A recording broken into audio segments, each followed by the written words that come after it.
Sosok Karsin pria asal Cikarang, Jawa Barat viral setelah dilantik jadi PPPK setelah 21 mengabdi sebagai penjaga sekolah. Adapun Karsi tercatat sebagai penjaga sekolah honorer di SDN Sukamantri 02, Kabupaten Bekasi. Sebagai bentuk syukur, Karsi menunaikan nazarnya dengan berjalan kaki sejauh 35 km dari kantor PGRI Tambelang ke Kompleks Perkantoran Pemda Bekasi di Cikarang Pusat. Sementara itu, Karsi mengawali karirnya sebagai honorer pada tahun 2004, setelah sebelumnya bekerja sebagai sopir. Selama menjadi tenaga kependidikan, ia menghadapi banyak tantangan, termasuk penghasilan yang sangat minim di awal pengabdiannya.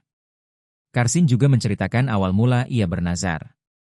Pada tahun 2013, ia mengikuti tes calon pegawai negeri sipil, CPNS, kategori honorer THK 2 di SMPN 2 Lemahabang, namun belum berhasil lolos. Kini, setelah penantian panjang, pengangkatannya sebagai ASN PPPK akhirnya terwujud.